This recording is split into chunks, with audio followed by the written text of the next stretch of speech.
You're listening to This Week in the World of Football, which is coming to you from the fabulous World of Football Man Cave, located in the center of the football world, Kalamazoo, Michigan. The purpose of this podcast is to promote the game of football in all its many forms, past, present, and future. The intent is to educate, inform, and entertain you, the listener, with the glorious buffet that is the world of football, while also keeping a close eye on the rich history of the game. You can find this show on a multitude of podcast platforms as well as on YouTube. Timestamps are provided in the show description, so you can jump to the topics you really want to listen to. So without further ado, let's kick off this week's show. Hello again, everyone. This is episode 395 for May 27th, 2025. I'm your host, Randy Snow. On this week's show, Indianapolis Colts owner Jim Irsay has passed away. The Tush Push gets a reprieve from NFL owners. And college football playoffs are going to a straight seeding format this year.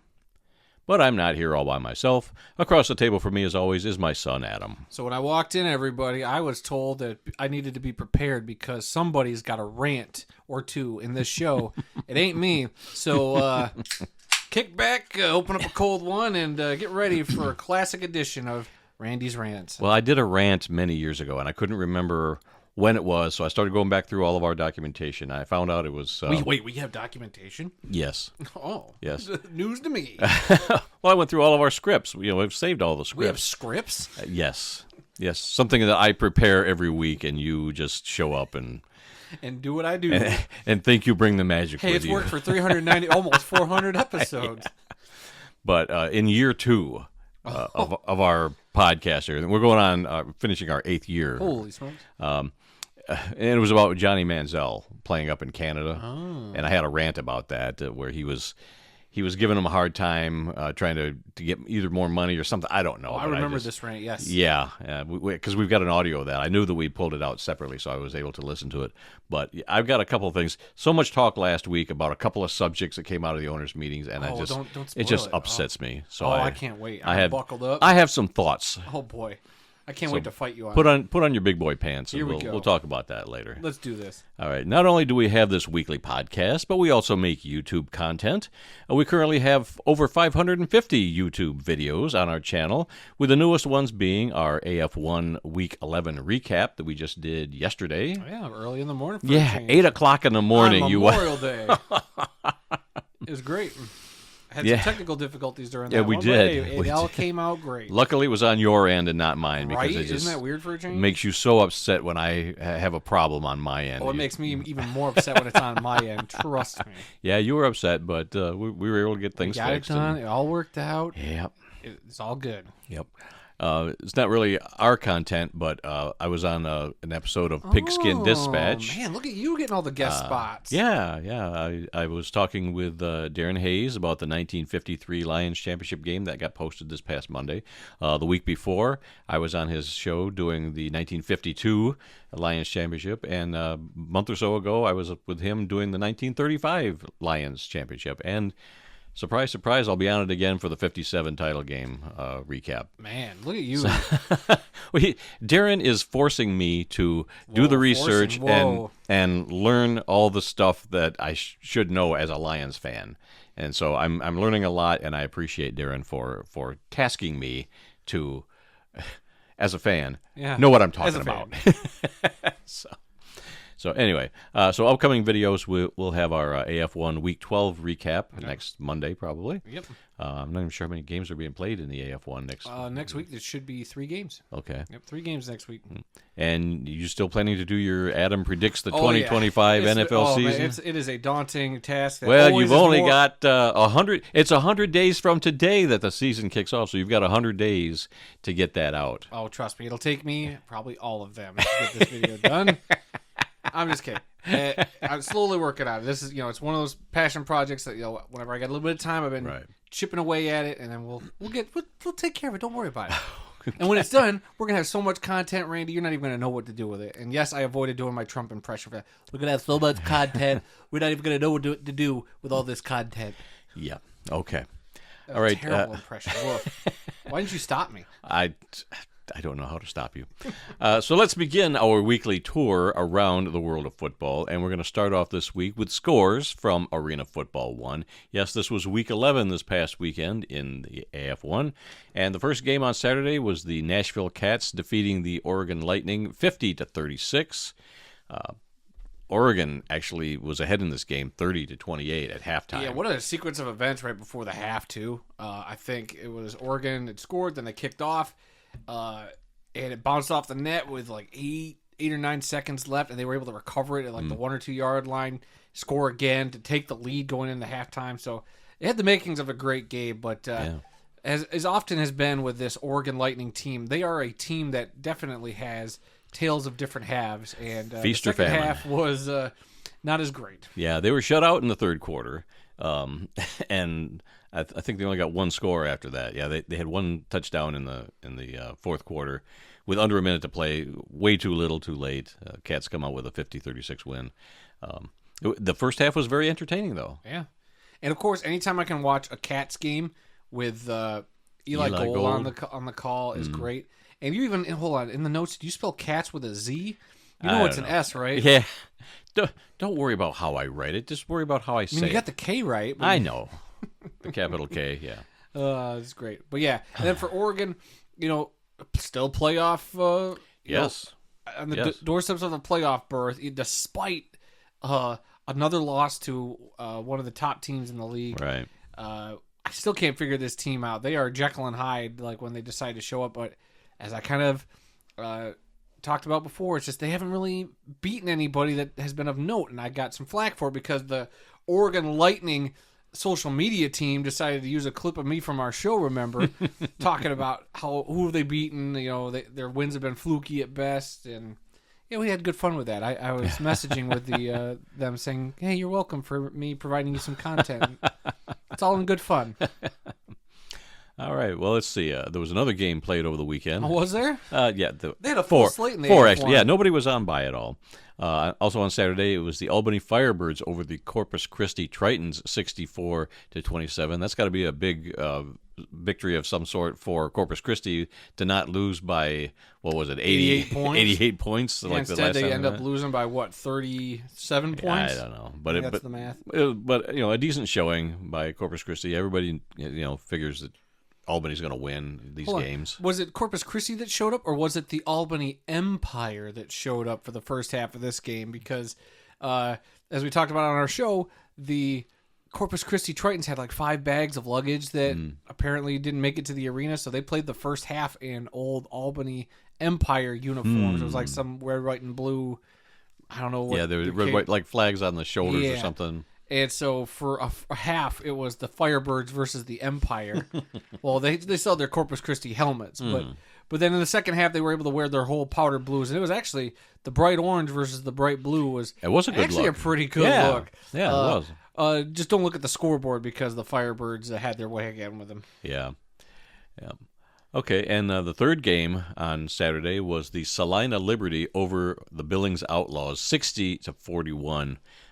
Salina started out returning the opening kickoff for a touchdown, and it just went on from there.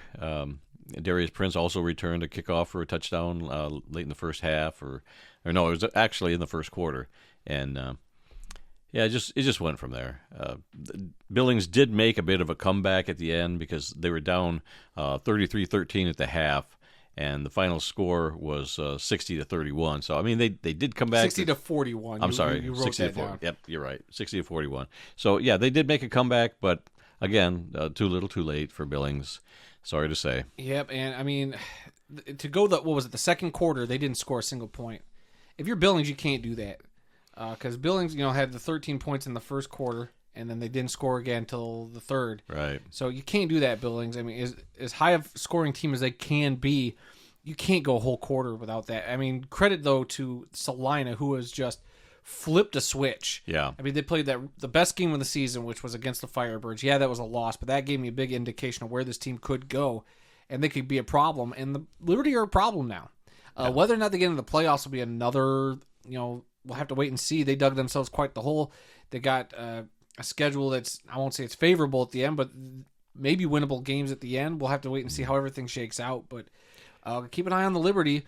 And for Billings, the only other thing I have of note for them was it was last night, I want to say, that the Outlaws changed their logo in the middle of the night.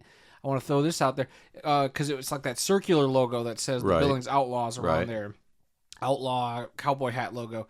And now it says Outlaws Football. And they're, after Steve Titus, a friend of the show, Randy's best friend, by the way, came out and said, there's the possibility of them having to look into moving the team and blah, blah, blah.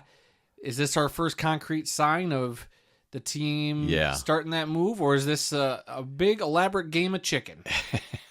Well, I don't know. I didn't even realize it. You're the one that brought this to my attention. I saw this last night, like in real time, and I was like, "Huh?" It took me a second, and then people are starting to go, "Uh-oh, is this the first signs of it?" So something to keep an eye on. Will this team be in Billings much longer?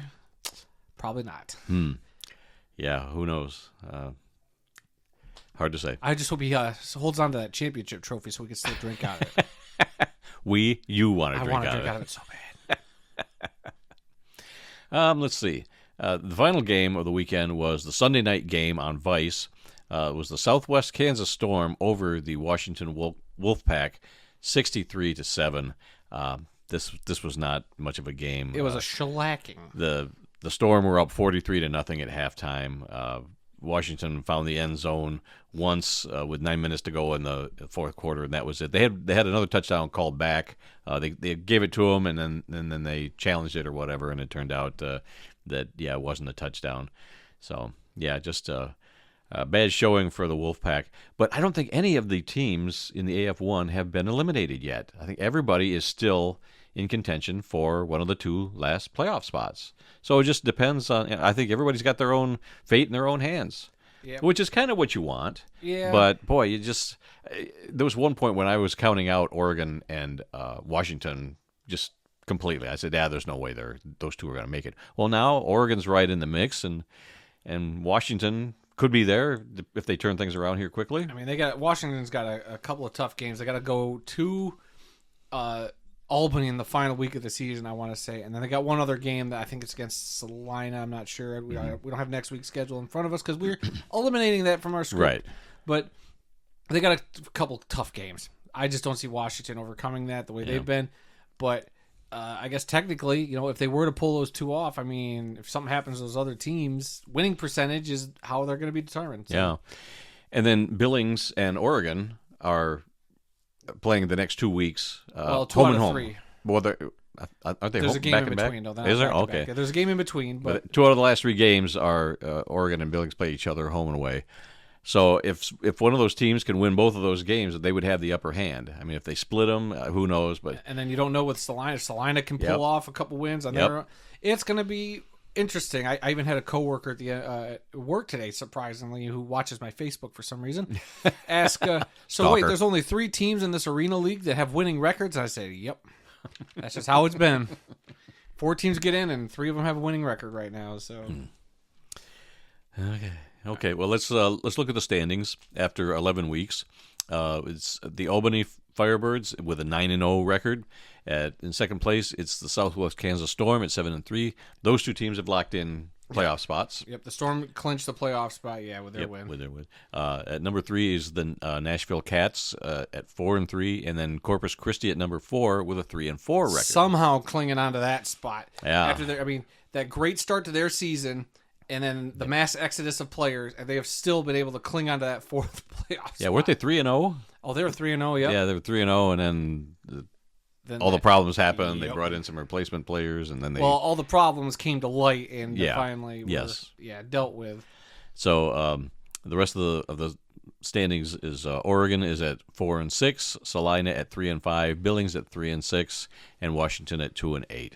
So it's still wide open for those last 2 spots. Yep, we are in for a heck of a finish, I think. Yep, absolutely. All right, let's go to the National Arena League. All right, I guess this is where I take over. And we had a few games over the weekend in the National Arena League, including an exhibition game that we'll begrudgingly talk about. First, Saturday night had a triple header, starting with the Columbus Lions defeating the Wheeling Miners 39-13, and I believe this crushes any hopes the Miners had of getting into the postseason. Then the Omaha Beef got a much-needed win over the Shreveport Rougarou, 47-12 to improve their record to 7-1. So I guess it wasn't much needed, but hey, any win in this league helps. Yep. Now, how about the Colorado Spartans? They've had a heck of a season as well. They beat the Sioux City Bandits 61-31. And then Sunday was going to be an exhibition game between the Beaumont Renegades and the Alabama Empire, but the game got canceled due to an unforeseen circumstance, and the Beaumont Renegades were given the 1-0 exhibition forfeit. Yeah, that's all I know is that it was unforeseen circumstances. That's the only statement that I saw anywhere. Yeah. So who knows what was going on down there? Who knows? This is why the National Arena League I just have a hard time wanting to talk about. Yeah. But we're going to look at their standings after 12 weeks. In the American Division, the Beaumont Renegades sit at 7-1, followed by the 5-3 Columbus Lions, the 3-5 Shreveport Rougarou, and the 3-6 Wheeling Miners. Then in the National Division, you have the 7-1 Omaha Beef, the 7-2 Colorado Spartans, the 3-5 Idaho Horsemen, who were on bye this past week, and the 3-6 Sioux City Bandits. All right, and I'm not sure how many teams get into the playoffs. I'm going to assume it's the top two from each division. I would think so, but I don't know for sure.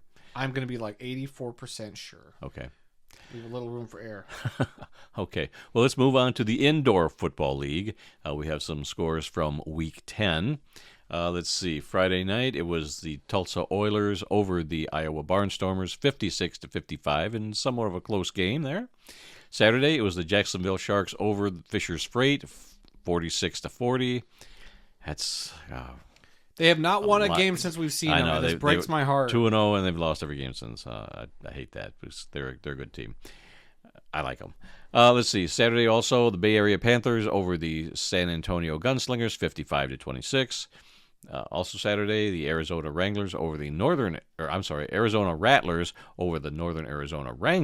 54-47. And on Sunday, it was the San Diego Strike Force over the Vegas Nighthawks, 42-39. That means that on bye were the Quad City Steamwheelers, Tucson Sugar Skulls, Massachusetts Pirates, and the Green Bay Blizzard.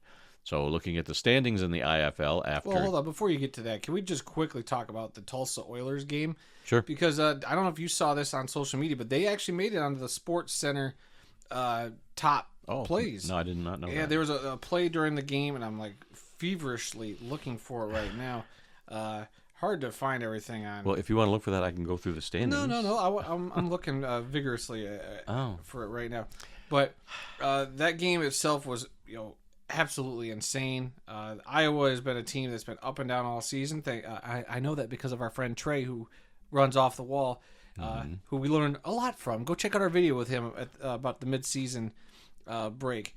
But yeah, I'm thumbing feverishly through the timeline to find. I can do highlights. The standings. Fine, hurry up and do the standings. I can do the standing. All right. After.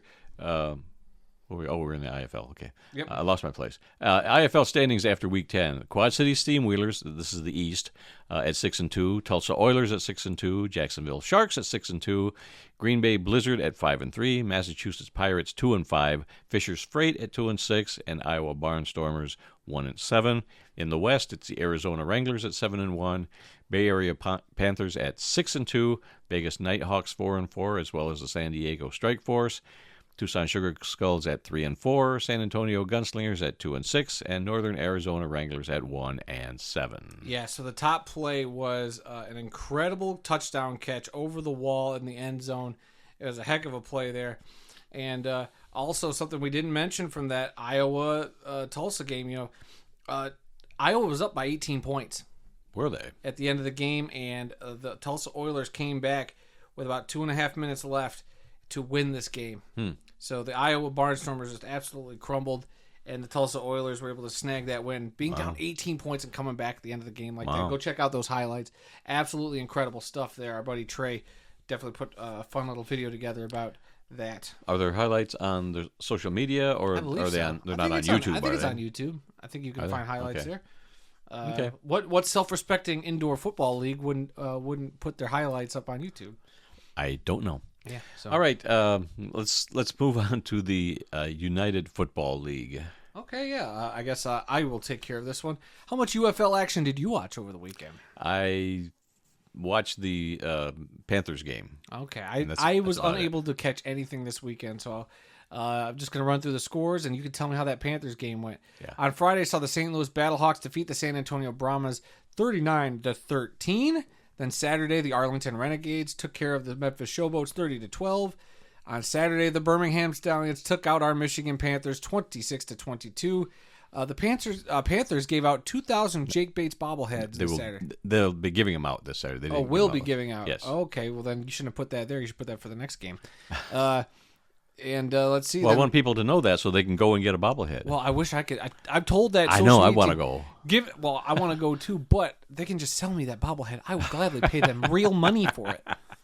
Anyway, then Sunday, the Houston Roughnecks defeated the DC Defenders 24-21. So yeah, what was the Panther Stallions game? It's another close game. They have not yet beaten the Stallions. Yes, it looked like they were going to. This was very close. It was back and forth in the fourth quarter. I watched most of the second half, and the Panthers had the ball in their hands, and they were driving down the field. They just couldn't get it in the end zone, and it was like a fourth down pass that got knocked away or something. I forget exactly how it went, but with like seconds to go, and so Birmingham got the ball and they just took a knee or ran a play and ran out the clock. I forget the exact numbers, but so close. I thought this is the one where the Panthers are going to win this game, and it just wasn't to be. Yeah, but it's okay. They're going to meet. Yep, they play in a couple weeks for that USFL title to go to the UFL championship game. Yeah, so they'll get a chance at redemption. It didn't matter whether they won this game or not. But boy, it would have been nice to get that monkey off their back. But that will still motivate them in the playoffs to beat this team finally for the first time. Hopefully. I hope we get a good game out of it. Yeah. All right, the UFL standings after 9 weeks. That's it. We got 1 week left. Then it's playoff action. Yep. Well, here we are after 9 weeks in the XFL division. The St. Louis Battlehawks sit at 7-2. The DC Defenders at 6-3. The Arlington Renegades at 4-5. And the San Antonio Brahmas at 1-8. And the USFL division, the Birmingham Stallions sit at 6-3, just slightly above the Michigan Panthers because they have a 2-0 head-to-head against them. Yep. So both of those teams 6-3. Then the Houston Roughnecks at 4-5, and then the Memphis Showboats at 2-7. All right, we're going to throw it over to Dad, who's going to talk to us about that little league down in Mexico. Yes, La Liga de Fútbol Americano Profesional. Week 4. There was 2 games on Saturday, 1 game on Sunday, and they actually had a Monday game on Labor Day. So I don't know if it was a night game or a day game, but I had to wait for the scores until today to find out who won Sunday and Monday. Let's see. On Saturday, it was the Mexicans over the Black Roosters, 19-10. The Archangels over the Leaders, 26-20. On Sunday, it was the Dinos over the Raptors, 44-43 in a real close game. And on Monday, it was the Bears, the expansion team. The Osos. Yes, improving to 4-0 on the season by beating the Kings 44-10. That Bears team sounds pretty exciting to watch right now. They seem like it. We talked about it every week now. Yeah. That George Kittle formed team, or he partially owns the team. Yep. They clearly are doing something. Along with a few other NFL players. Yeah. I don't know who else is involved in the ownership group, but they're doing very well down there. So congratulations to the Bears on a 4-0 start in their first season in the LFA. We were going to have some scores from the WFA, the Women's Football Alliance, but I've been checking all day long, and they've not updated any scores from last weekend. I think the holiday might have pushed them back. I thought by Tuesday they would have their scores up from Saturday. Still nothing, huh? But they didn't have a lot of games. They half as many as they would usually do on a holiday weekend. But last I knew, I had not seen any scores. So we'll get some scores next week, hopefully, from the WFA. And so do you want to take, since I took that away from you want to do the ELF? Sure, I could do that. Let's talk European League of Football. They are in their second week of their season. And, boy, we had some action this past weekend. Saturday, 3 games. The first being the Vienna Vikings defeating the Farivar Enthroners 62-15.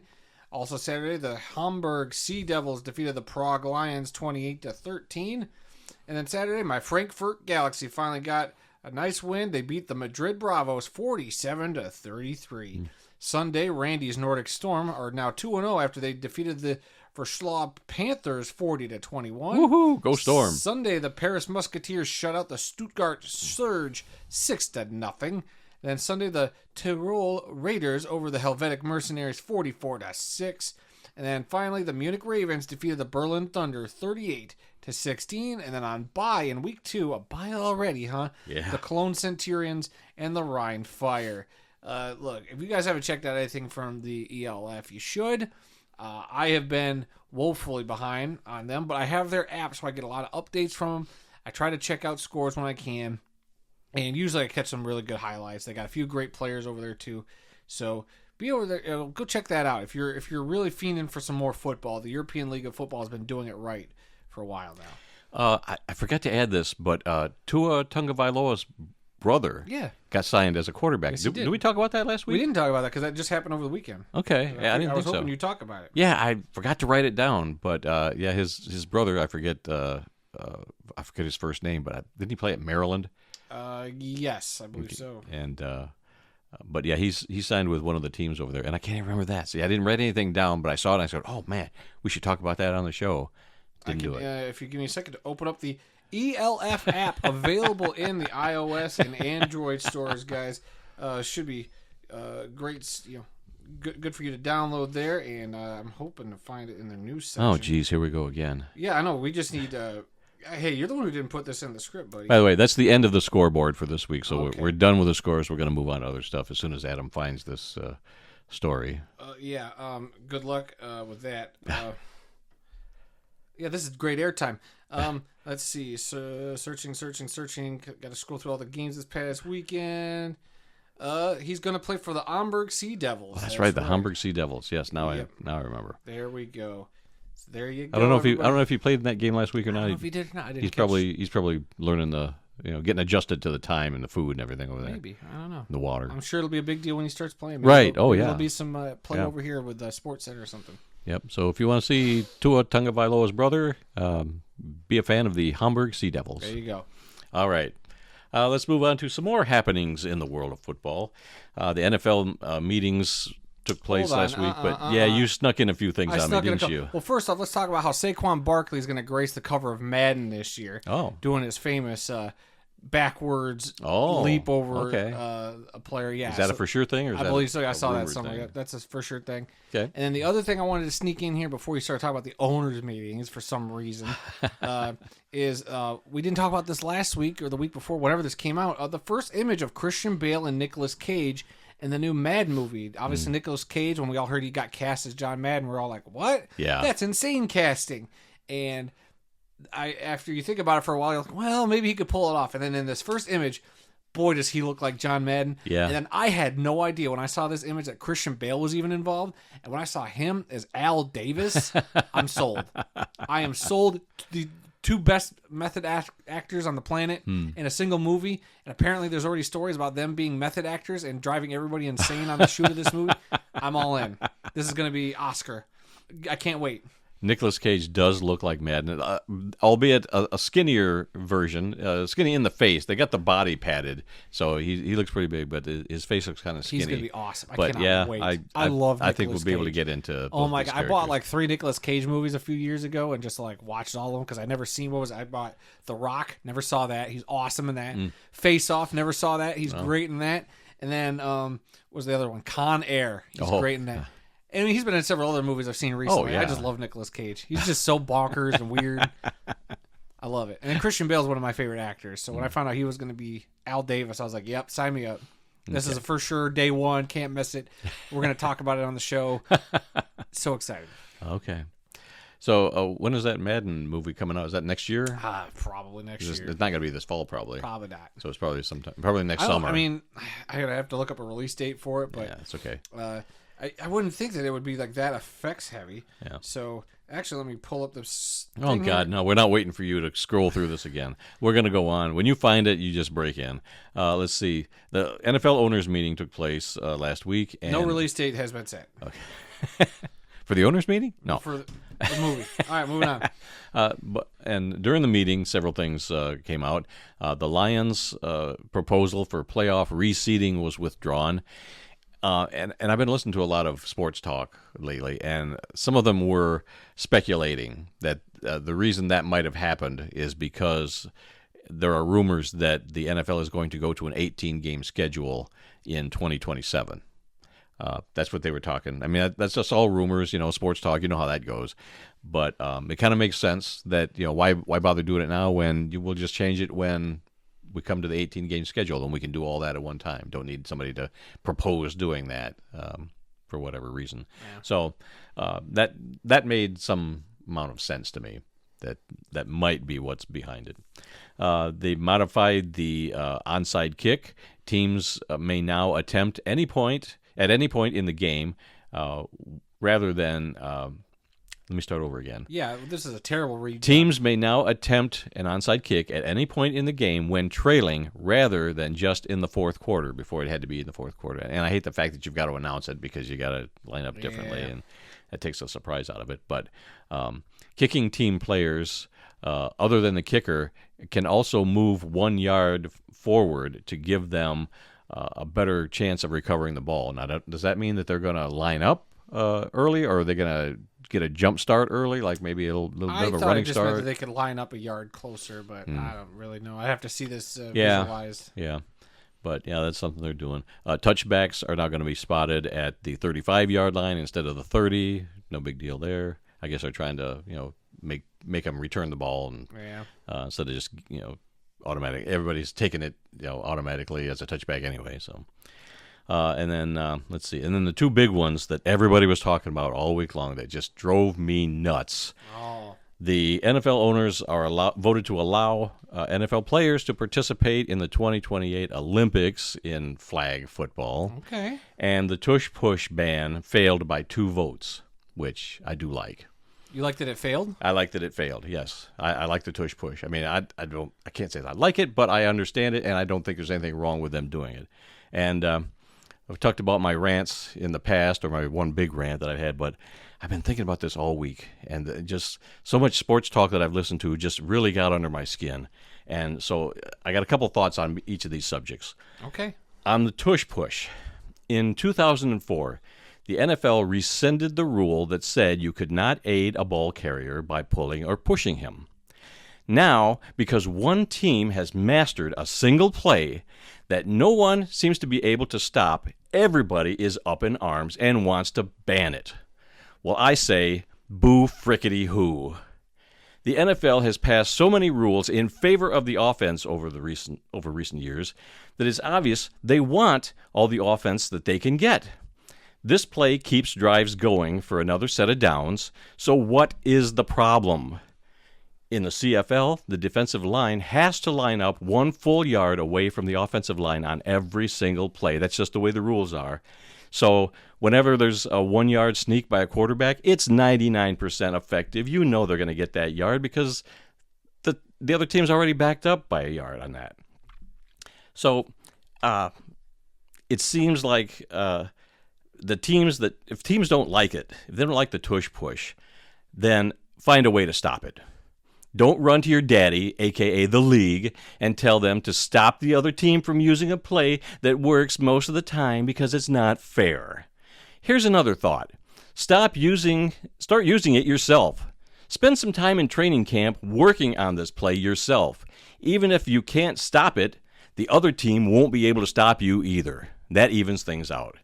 Keep your own drives going. It's called drive control. Control the ball.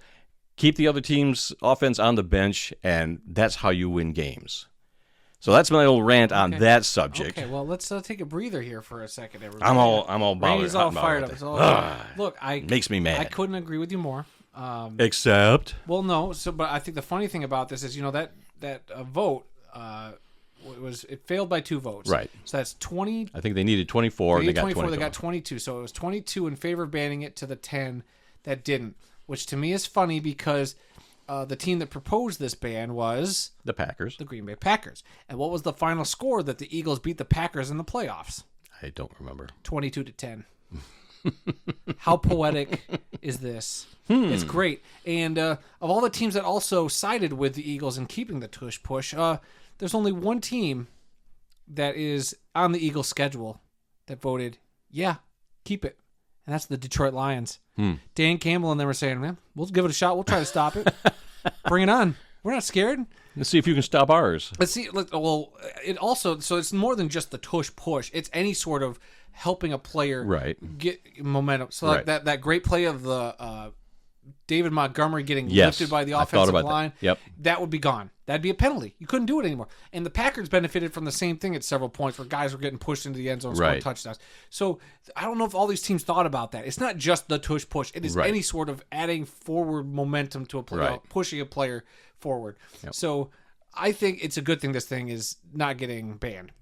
And we'll see how it goes this year. You know, it's just for another year, and maybe this all stir up again next offseason, and we'll have to deal this whole song and dance again. You're talking about the David Montgomery play. You're talking about where he got picked up and carried by his teammates for another few years. And he was just laughing about it. I was thinking of another play where he got stopped at like the 1 yard line, and Penei Sewell came along and just basically grabbed his own teammate and tackled him into the end zone for a touchdown. So there's two instances right there. And other teams have benefited from the same thing, and you eliminate all of that. Yes. By eliminating the, quote, tush push. Right. It's more than just the tush push that would have been affected. So whatever. But I agree with you wholeheartedly. I think it's pathetic to a team masters a play and you run to the league and say, we got to ban this play. When, okay, one team mastered it. It's been stopped before. We saw the Buccaneers stop it. There have been times. There's been times, and if you're good enough, you could stop it. And maybe you can't. Well, maybe you got to be better and not get into that position. That's another thought. But I don't know. I'm a firm believer of, well, if you don't like it, stop them on the field. Don't stop them in a meeting or a boardroom. Stop them on the field. And the tush push has been around for a couple of years. It wasn't just this year, but it got a lot of attention this year. But because the team that did it ended up winning the Super Bowl, big whoop. Yep. I mean, I didn't see people wanting to ban Patrick Mahomes' bomb plays or whatever. Like, get out of here with that. Look, it's until it actually is an actual health concern, and let's face it, these teams are wanting this also using the guise of it's safety concerns. Well, Jason Kelce had to go in there and tell them no. There's no. It's literally just leverage. It's all it is. So they actually had to bring in a player that was a part of it because I guess other owners were actually saying that's why Kelce retired and he set the record straight. Right. Saying, hey, you guys don't know what you're talking about. Like, you're using me as this example. I'm telling you right now that's not true. Right. So he set a couple owners straight. So clearly they swayed some teams to not do this ban. So we'll have to wait and see how this season goes. I think a more dangerous play than the tush push is sending a wide receiver across the middle to catch a pass because you've got linebackers just waiting to lay them out. But that's more dangerous to me. That is. So are we going to eliminate that next? Yeah. I don't know. No. But all right. Well, the other thing that everybody was talking about was the NFL owners approving NFL players participating in the 2028 Olympics in flag football. Huh? Seriously? This whole thing is a joke. Flag football is a kid's game. It is great for young boys and girls to learn safely how to enjoy and play the game. But come on. NFL players are grown-ass men making millions of dollars every season to play the real thing. Is an Olympic gold medal in flag football going to give people a better opinion of you, Mr. NFL player, for doing this? An Olympic gold medal in flag football will be comparable to getting a medal in break dancing.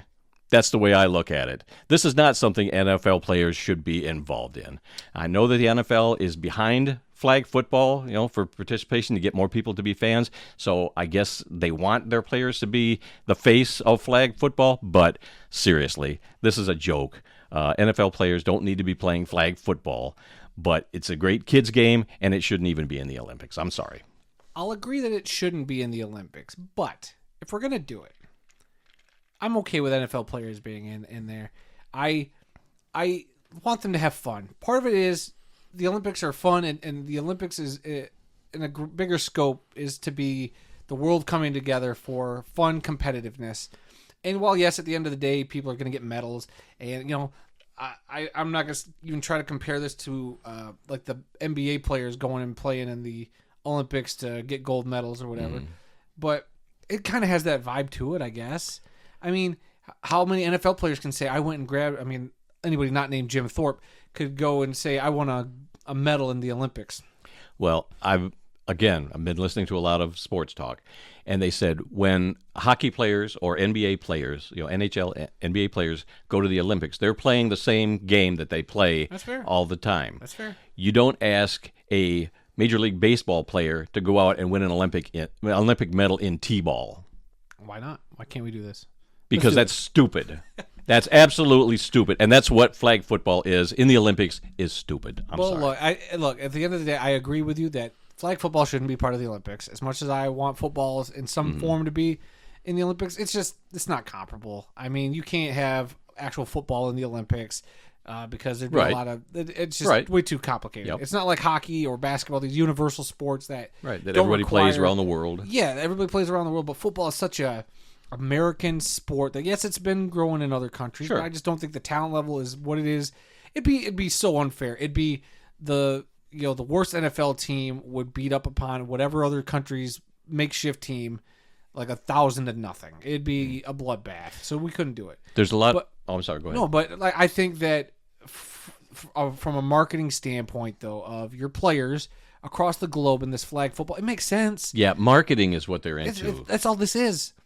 So you got your marquee players, you got your but even some players said they would play for other countries. I don't know if you saw that. Like Kyler Murray wants to play for the South Korean team, and if they allow him to do that, it could be a little more fun. But I don't know. I mean, I just like the idea of seeing some Canadian football guys taking on some NFL guys, and some of the sports talk that would go around that, or some of the coverage that would go around that. That could be fun. Look, at the end of the day, it's all about fun. I don't even care who wins, but this will be a one and done.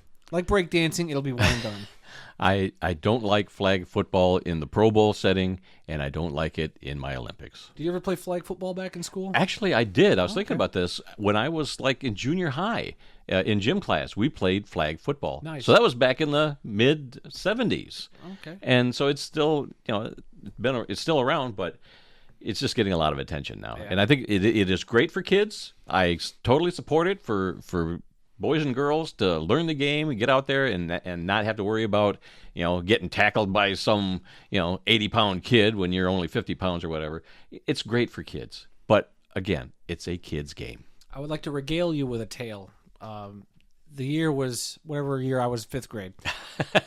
And we had a flag football league at recess that was actually run by our gym teacher. So we had 4 teams of kids sign up for different teams. So we had 4 teams, and we played like every day after, like at recess or something like that. We had a schedule. I forget exactly. But my team, the Lions, yes, of course I was going to be on the Lions team.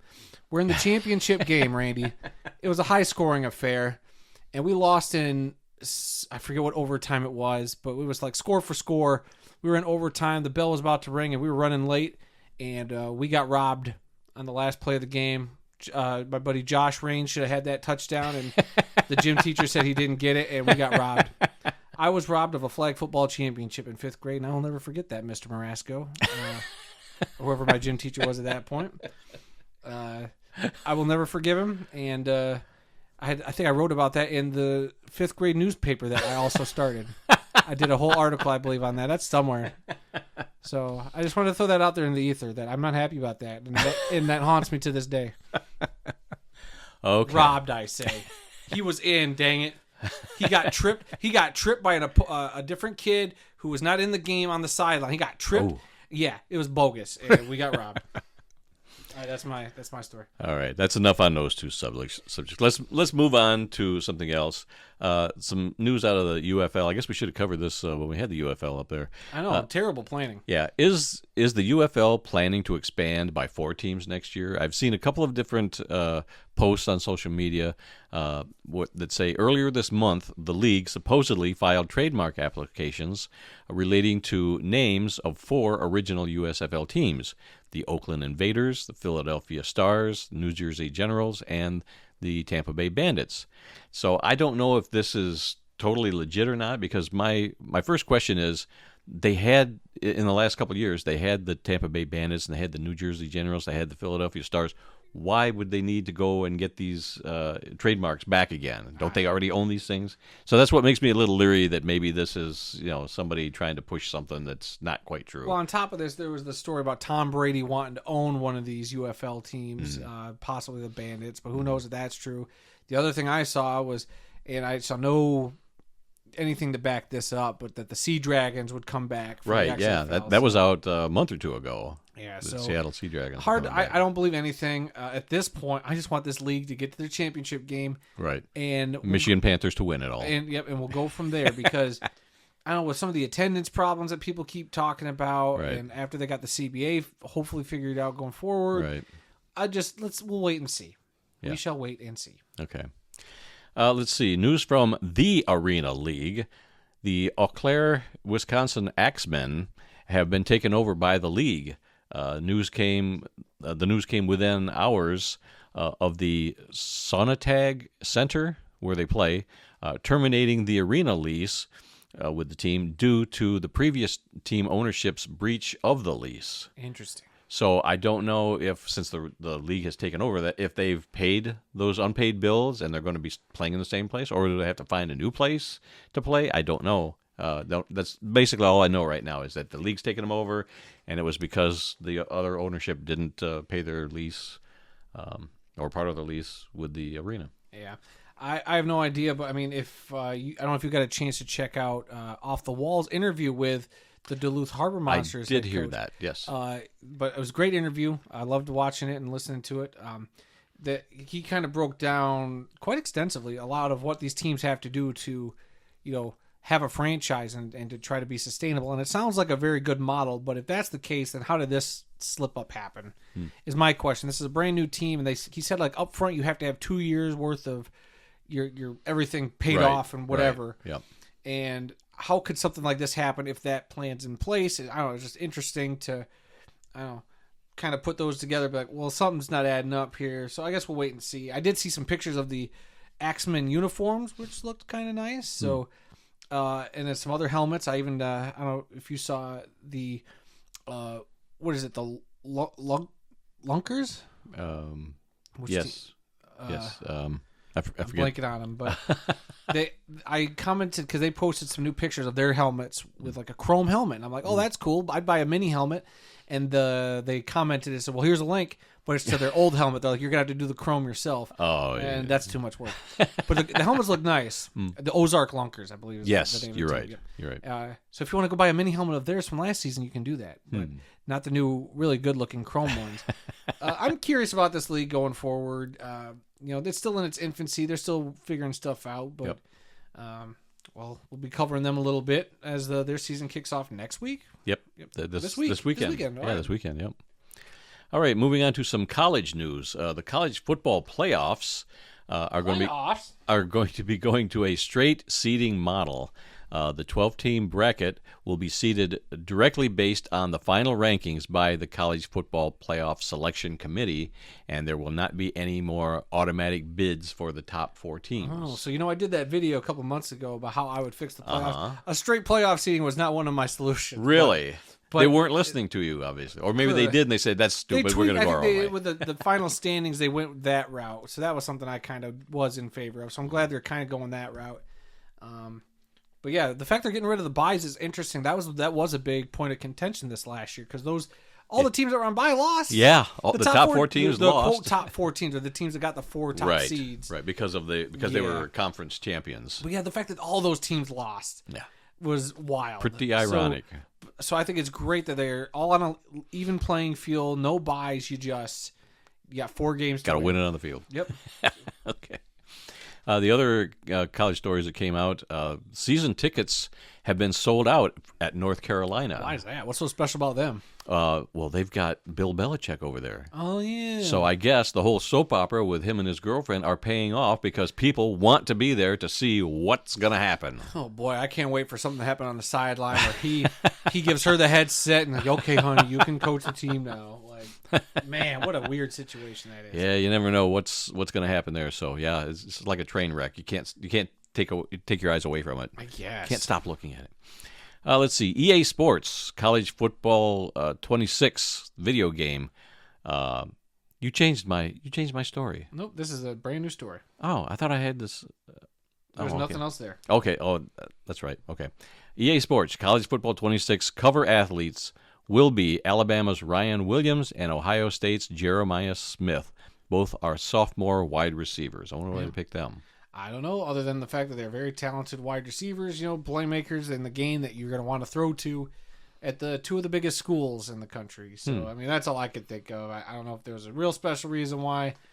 I mean, in college, it's not like, other than Arch Manning, which I'm shocked they didn't try to get Arch Manning on the cover. Yeah. But I don't know. There's not a whole lot of marquee names to me because, like, as much as I like college football, there's no big names other than Arch Manning that I could think of. So these guys, I'm just like, okay, we're just going to pick a few guys. It's not like they were Heisman runner-ups. It's not like they were, guys who were big last year who are coming back in their final year of eligibility. It's a couple of sophomores. Well, if you're going to go just by random guys from a couple teams, I suppose Alabama and Ohio State are good schools to feature. I'm just shocked that they don't do more regional covers. Like, you got all these big college teams. Why aren't you picking, like, a Michigan variant, Ohio State variant, or whatever? I mean, the Ohio State guy won a national championship. So USC, UCLA version out there on the West Coast. Yeah, something like that. Like Oregon. Or just a conference-based one. You got the Big Ten cover. You got the SEC cover. Sure. You got the MAC cover. Yeah. I go by the MAC cover. A mascot one. Western Michigan give me and Ball Buster State. Bronco on my cover. All right, let's see. Let's move on to today's birthday for May 27th. Quarterback Danny Wuerffel turns 51 today. He played his college football at the University of Florida. He was the 1996 Heisman Trophy winner. He was selected in the fourth round of the 1997 NFL Draft by the New Orleans Saints.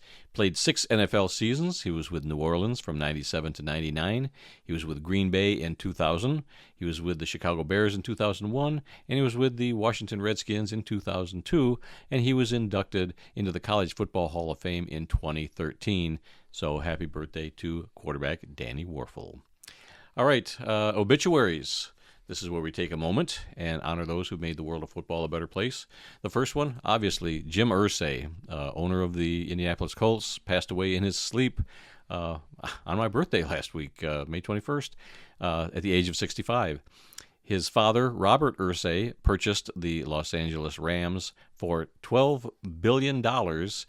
I'm sorry, it says $12 million in 1971, so that's probably right, $12 million. And then immediately swapped franchises with Baltimore Colts owner Carroll Rosenblum. I vaguely remember that story, but yeah, that's amazing. They just said, hey, let's trade franchises. You're now the owner in Baltimore, and I'm the owner in Los Angeles. And, interesting.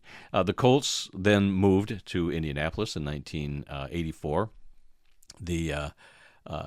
Jim Irsay became the owner of the Colts in 1997 and won Super Bowl 41 in 2007 with Peyton Manning at the helm. You said 84. Yes, it was 84. Okay. I wrote 74, and when I saw that, I said, that's not right. That was 84. Yeah, I mean, Irsay, I'm shocked. Yes. When this came across the Nobody news saw that ticker, coming. It was just a big shock to me. And boy, it's you hate to see it. I know Irsay wasn't the most pleasant person, I think, the last several years. He was always complaining about something. And right. He had a lot of issues off the field, too, that weren't snuck into this obituary. But, I mean, it always stinks when one of these pillars of a franchise, passes. And I don't know who the team passes to now. I've heard somebody say that it might pass to his daughters. I think he's got 2 or 3 daughters that might inherit the team now. But, yeah. Just very, very shocking. I know he was a big collector.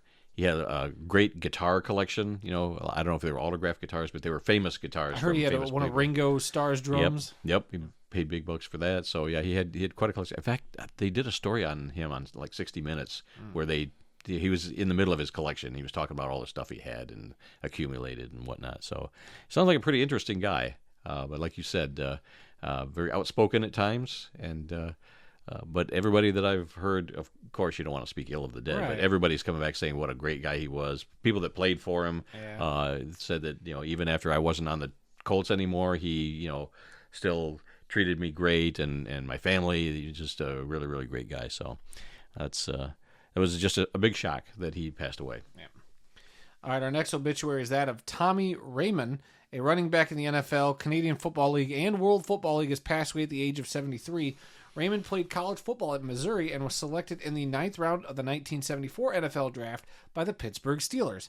However, he signed with the Florida Blazers of the World Football League and played for the team in 1974, losing to the Birmingham Americans in the World Bowl.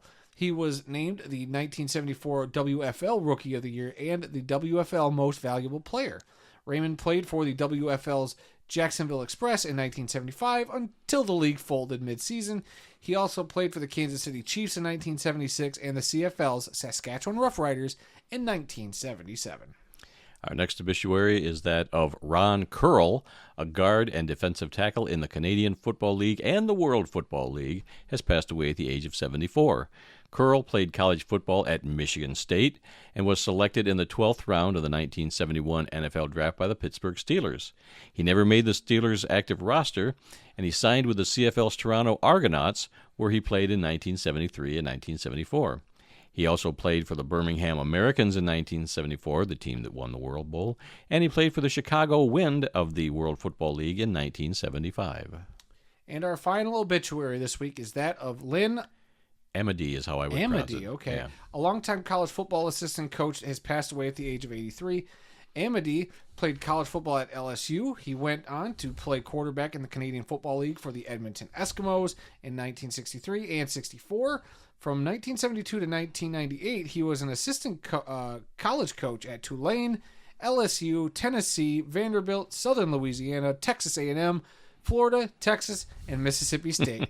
He was also an assistant coach for the NFL's New Orleans Saints in 1973 and the Birmingham Americans of the World Football League in 1974. Quite a few World Football League. Birmingham and Toronto, references. and all three guys that all had connections to the World Football League. So very crazy. interesting. Yeah, very interesting. All right, our upcoming events calendar. This Friday, May 30th, the Arena League begins with 6 teams, 7 players per team, and a throw-off, not a kickoff. Thursday, June 5th, the CFL regular season begins.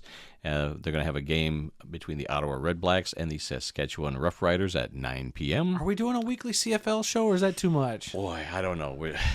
The CFL was last year. We're doing Arena this year. Well, I did Arena last year and CFL. I know, but it's getting to be way too much. Is it? I would like. I mean, we're going to talk about it on our weekly podcast. So I guess I won't put pressure you right now, but we'll figure it out. We'll figure it out. Oh, boy, I can hardly wait to see how this affects me. Let's see. Saturday, June 14th, the UFL Championship game is going to be played in St. Louis. And finally, Tuesday, July 1st, our 400th episode, where we're planning to do that live. That's right. If you guys have looked at our social media, we've already put the thing out there. 6 o'clock. 6 p.m. Eastern time. 6 p.m. Eastern time. Wherever you find us, I think it'll be streamed on YouTube, on our X account, on our Instagram, on Facebook. So whatever other platforms we have, that's where we're going to try to stream it from. You can catch us on all of those. That night, we'll have more details as we get closer to the event, as well as we'll officially announce a lot of the people we're gonna have come on the show. We're gonna have quite a few guests, so it's gonna be a longer show than normal, probably. Yeah, so far nobody's turned us down when we've asked them to be on the show. I mean, that's very flattering. Of course, it's only 2 people, but actually, I think we've got 4 lined up now. Yeah. I think officially we have 4 guests lined up, not including a couple of our own World of Football employees who it's mandatory, you guys. You have to show up. So we'll see how that goes. I mean, we'll have more as we get closer. There might even be a contest involved. Ooh. I know we're talking about that behind the scenes, about there being a potential contest during the live stream. So we'll see. It's going to be a big endeavor. We're looking forward to it. We got 5 weeks. Yeah, it'll be here before we know it. It could be great. Could be a train wreck that you don't want to take your eyes away from. Randy's mic could not work the whole time. Who knows? Yeah. We may have to reboot my computer. Come back in 5 minutes. Who knows? You have to go to the bathroom in the middle of the stream. Oh yeah, God, I gotta go take a poop. I'll be back. From drinking Mountain Dew, I don't think so. You guys talk amongst yourselves. I gotta go take a poop. Yeah. Jeez. All right. Anything else pop up on your phone that we didn't talk about that we should talk about? Or nothing I'm seeing. I think we've covered quite a bit of stuff today, and I'm sure there'll be more stuff. There's usually something that pops up after we turn off the mics. Yep. So we'll see. I mean, we'll always catch up with it next week. But, Yep. I mean, as of right now, other than you didn't put the Arena Football 1 championship game on your upcoming events calendar, I guess that's the weekend of the 24th or 25th of Yeah, I'd have to June? double check. I'll add that. We'll have it Because in there for next week. I think it depends on the venue availability, Right. too. So Right, we know what weekend it's going to Yeah. be, but nothing definite yet. Okay. All right. Well, that's all the time we've got for this week. Don't forget to check out the World of Football merchandise at tpublic.com for the latest in football-related T-shirts, hats, mugs, and more from our merch store. And remember, some people may love football more than we do, but nobody, and I mean nobody, loves more football than the two of us guys sitting here in Kalamazoo talking and arguing sometimes about football. Join us again next week when we'll try and do a better job. Yeah, right. Until then, I'm Randy Snow. And I'm just happy that I didn't do all the talking this week. It was Randy. Randy took us over time this week, everybody, with his rants. Yeah, yep. We will see you all next week. Thanks for listening, and we hope you enjoyed this installment of This Week in the World of Football. New episodes of the podcast are posted every Tuesday and can be found wherever good podcasts are found. You can find the World of Football on Facebook, Instagram, and X by searching for TWOF Kalamazoo or using the links down in the episode description. Head on over to YouTube and subscribe to the World of Football for more fun football-related content. Just search for the World of Football Kalamazoo or use the handle @the World of Football. Thanks for listening and hope to see you again next time.